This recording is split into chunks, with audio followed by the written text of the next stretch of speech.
auditeurs, auditrices, bonjour.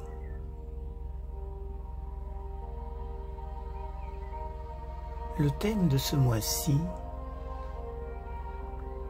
je veux être témoin du Christ. Notre partage a pour titre, en ce jour, le Christ est venu pour nous. Car le Fils de l'homme est venu, non pour être servi, mais pour servir et donner sa vie, comme la rançon de plusieurs. Marc chapitre 10, verset 45. Jacques et Jean, les deux disciples, avaient demandé à s'asseoir l'un à la droite et l'autre à la gauche du Christ dans son royaume à venir. Cette démarche provoqua le ressentiment et l'indignation des autres disciples. Même en présence de Jésus, la lutte pour satisfaire son amour-propre et obtenir la meilleure place prévalait. Ainsi, ils étaient de plus en plus divisés.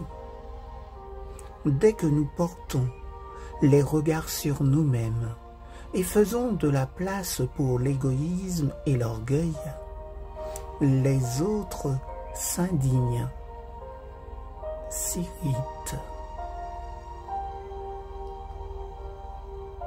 Être en présence du Christ ne signifie pas que tous nos problèmes d'égoïsme sont automatiquement résolus, voire même effacés. Bien des chrétiens se flattent que sa grâce et sa puissance s'obtiennent sans effort. À chaque instant, il est possible de faire un faux pas à cause de l'égoïsme. Quand nous enfreignons la règle d'altruisme et d'abnégation que requiert l'amour chrétien, il en résulte des rivalités et des disputes. Le Christ est venu pour nous changer. Vers la fin de son ministère, il a accompli moins de miracles spectaculaires qu'au commencement. Il n'a jamais pris sa propre défense. Il a foulé la dernière route tout seul. Aucun service ne lui sembla trop insignifiant ou trop long. Il devint le serviteur de tous et ne rechercha jamais la grandeur. Il était doux et humble de cœur. Quant aux disciples qui avaient vécu 3 ans et plus avec lui, ils prétendaient avoir tout quitté pour le suivre. Alors apparut le démon de l'orgueil. Ils ne pouvaient voir au-delà d'eux-mêmes, et cela au moment où le Christ s'humiliait jusqu'à la mort de la croix. Suivre Jésus, c'est renoncer à la louange et à l'honneur qui viennent des hommes. C'est tourner le dos au désir d'attention et de flatterie. Le Christ n'avait qu'une destinée, servir les autres.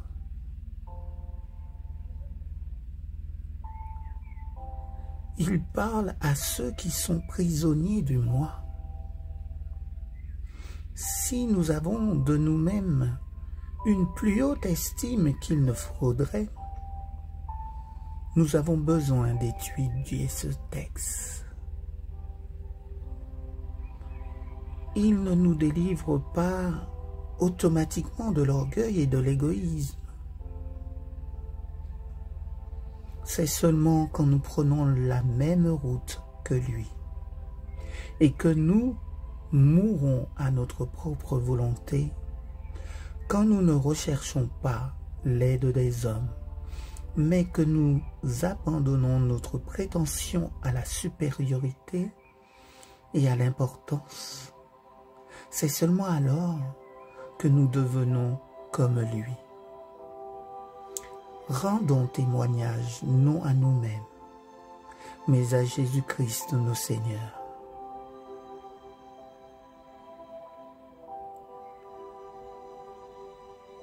Rendons témoignage non à nous-mêmes, mais à Jésus-Christ notre Seigneur. Quand, en chacun de nous,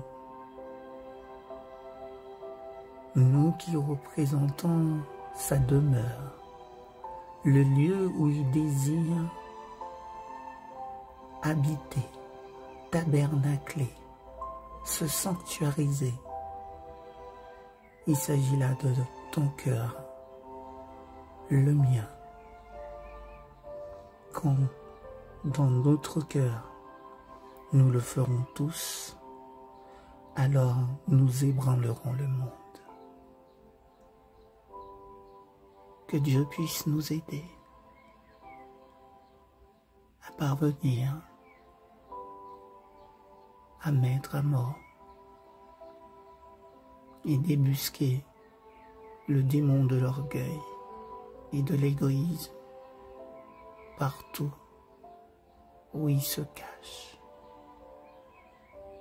dans notre être intérieur, afin qu'il puisse faire régner son amour inconditionnel, sa douceur et son humilité. Merci pour cette grâce et ce privilège que tu nous accordes.